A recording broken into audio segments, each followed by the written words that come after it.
Hey guys, what's up? It's FNAFcrafter13 here, and welcome back to another video. And in today's video, we are officially now gonna do what the video I've been talking about for like a very long time. And in today's video, I'm gonna be officially doing my Minecraft movie rewrite. Basically, what I'm going to do is I'm going to explain my version of the Minecraft movie, basically what's going to happen, basically a lot more stuff. I already made a teaser about this, about what's going to happen, so go watch that last video.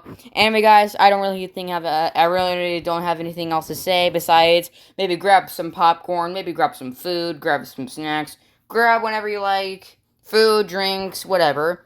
Go grab your family and friends if they want to watch it, wherever you are, wherever you are, whenever you are, wherever you are. So, that's all I gotta say. Let's, start the movie, and, here we go. Movie starts off with a couple seconds of course, nothing, and then shows the movie credits logo. Warner Brother Pictures, Legendary Pictures, Domain Entertainment, and, Mojang Studios. And then, cuts none other to a young version of Steve. We hear a voiceover as young Steve looks into a mine shaft as he's holding a pickaxe. This is the voiceover. You see that little kid right there? Well, that's me. My name is Steve, and as a child, I always wanted to become a miner. You know, go into different caves, mountains, dig at it with pickaxes and axes and whatever. That was my dream. I wanted to be one forever. But some people didn't get the bright idea and didn't want me to and pulled me down. That was me getting ready to fulfill my dreams. Until it then shows a random old man who looks like a man who's just gotten off his work, which is a miner. It's just an old miner coming out of the mine shaft, and then he growls and screams at young Steve to get the hell out of there and points to a nearby sign. Private property, no trespassing. Steve cries and runs away, dropping the pickaxe. It then cuts to older Steve in an office, just sitting down at his desk, looking exhausted. Steve's voiceover continues. And that is me after what happened, a couple years later as a now adult man. Unfortunately, I didn't get to fulfill my dreams, that day. And that's me now, working as a stupid office man. I'm just sitting in an office all day long, getting calls all day, and working on random stuff.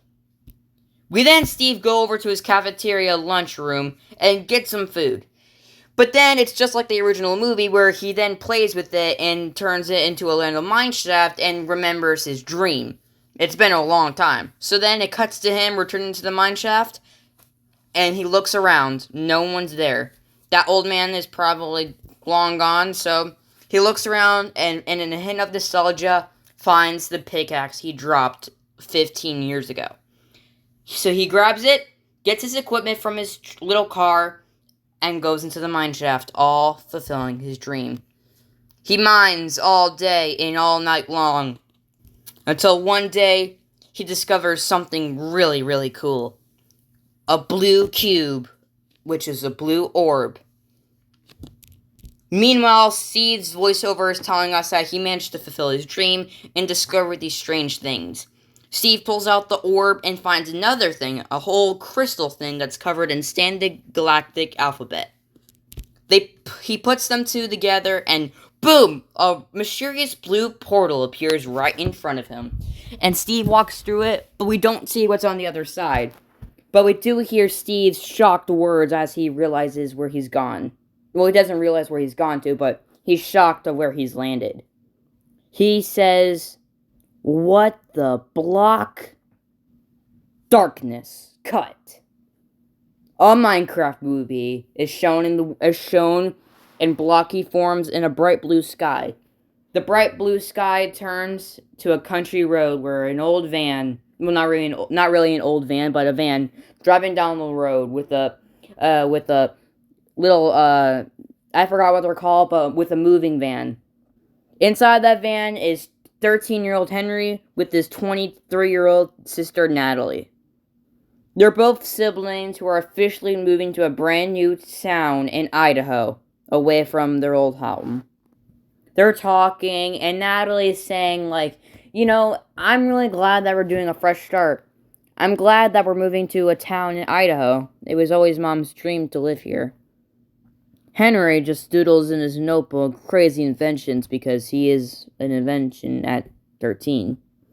They talk for a while, but then while they're driving, they finally get to their brand new town, Chuglis, Idaho. They drive through a couple houses, they drive through a couple buildings. They drive past they pass a game store at the end of a corner, and the camera stays on that shop, and then we cut inside, and we hear 8-bit rock music, and the camera cuts to Garrett the Garbage Man, Garrett the Garbage Man Garrison, none other than Jason Momoa.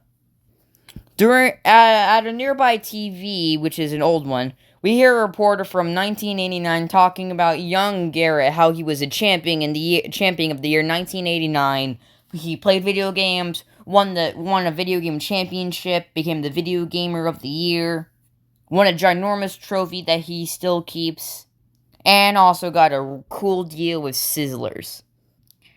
Older Garrett is still playing that game and celebrates after he wins a match, and after that he relaxes and chows down a huge bunch of protein.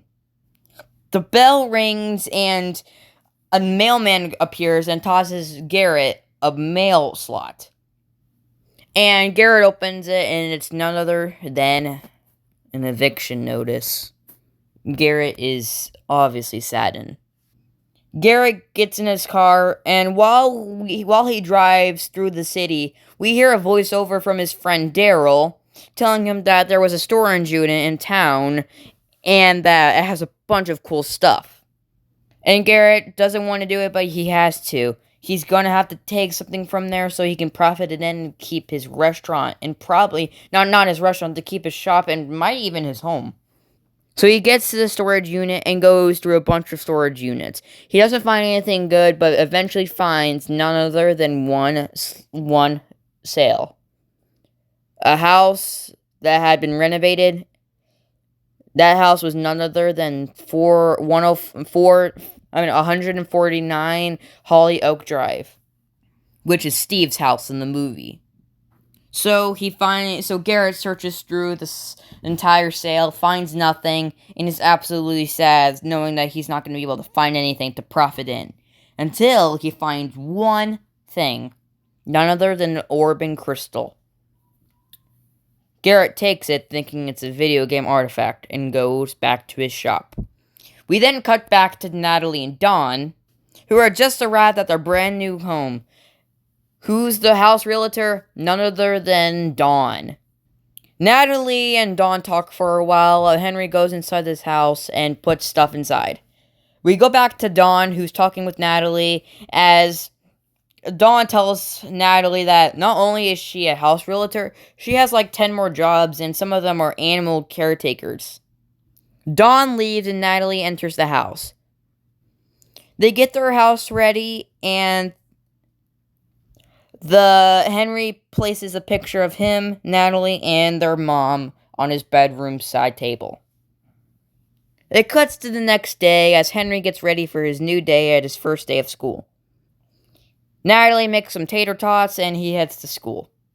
While he's there, he gets picked on for thinking that he can invent stuff, but instead of making an entire jetpack, he makes a pizza launcher. It's a minigun that launches pizzas that he stole from his house. And Henry is still suspended at the end of the day because it's a weapon, and schools don't allow weapons, obviously. The principal suspends him for a week, and Henry is currently outside his school, walking back home disappointed. While on his way home, he then discovers none other than the Game Over World, Garrett's game shop. He walks inside and looks through the shelves. It's really cool game artifacts. He then turns and sees Garrett, who is just setting up a shelf. They talk for a while and they introduce themselves. A whole hour goes by as they talk and realize that they kind of have much in common. They're weird and they're kind of outcasts from people. People think they're weird. Garrett thinks people call him weird because he's still obsessed with being a gaming champion, even though that was like 30 years ago. And Henry says the same because he gets picked on for being an inventor, even though that's his dream job. But then Henry discovers none other than the Orban crystal. And so Henry asks, what is it? And they combine it together and they find the note that looks like it was written in some sort of ancient king paper note. I don't really know. So then they put the Orban crystal together and they realize that it's following them. We then cut back to Natalie, who's just cleaning up, and she checks the time, and she yelps as she realizes that it's 4:03 p.m. Henry was supposed to be home like an hour ago. So she calls Dawn, and they have a montage of looking around the city looking for them. Henry and Garrett get to the mine shaft, and they see the portal, and Natalie and Dawn arrive too. And then they're all sucked through. They get in there and they're absolutely shocked and amazed by the blocky world around them. They do the usual stuff from the actual movie, but there's a funny and hilarious montage of where they walk around the land and see a bunch of cool stuff. They see pink tree lands, a ginormous trees, block stuff, snowy mountains, lava, and just a bunch of blocky stuff from the original Minecraft. They also see the animals and they say funny comments about it. And it's currently daytime. It's bright. The sun is even square. Everything is square. And then after that, it starts to get dark and officially gets fully night out. And after that, they start to get scared as they start hearing noises. Not only do they hear spider hissing, another sound of hissing, groaning, some bones clanking, and some sort of weird lady giggle, and some sort of weird sound, which is an Enderman, but they don't know it yet because this is their first day. Then all of a sudden, all of the night creatures come out at once. Creepers, zombies, skeletons, Endermen, witches. All of them come out and start to attack them. There's a funny montage of where all four of them are running through the forest, trying to get away from those creatures. They have more montages as they, do funny stuff with the creatures, like Henry manages to kick Skeleton in the leg and the skeleton falls to the ground. Garrett tries to punch a creeper, but it just blows up and blows him back. Natalie manages to punch a zombie in the groin, and the zombie groans in pain and falls to the ground. And Dawn tries to have a girly talk with a witch, but it doesn't work. But then all of a sudden, they're now trapped. They're trapped by all of the night mobs. They can't leave, and they think it's the end for them. And they all huddle together as they realize that, oh my gosh, we're gonna die, and no one will know that we're in a strange blocky dimension. We're gonna die. And then all of a sudden, they hear sounds of, a sword slashing sound, going all over the place. And then they all open their eyes, and they see all the creatures on the ground, and they look up, and it's none other than a man with a gray beard with a blue shirt. Steve. Steve helps them up, and they immediately get the heck out of there. They run through the forest as creatures chase them from behind, and in a cool montage, Steve knocks down a tree as the four watch, and Steve builds a ginormous wooden tower, and it completely blocks off the entrance from the creatures. They all head up to the top floor and look down as the creatures try to surround the place, but they can't. The Endermen try to teleport up there, but it's not working. Skeletons try to shoot their arrows up in the air. They can't make it. Zombies obviously can't make it. The spiders manage to climb up the tower, but Steve slashes them with the sword. And all the other mobs, Steve just blocks their attacks, and they're safe. And after that, the sun comes back up. And after that, they all look at the man who just saved them, and Henry asks, "Who are you?" I am Steve. And that is where I'm going to end part 1 of the Minecraft movie rewrite. So yes, that was my Minecraft movie rewrite. Hope y'all enjoyed this video. That was my Minecraft movie rewrite. Hope y'all guys liked it. Hope y'all enjoyed this video, and I'll see you guys in part 2 of my Minecraft movie rewrite. And I'll see you guys in the next video. Like and subscribe and hit the notification button, and I'll see you guys in the next video. Bye-bye, everybody.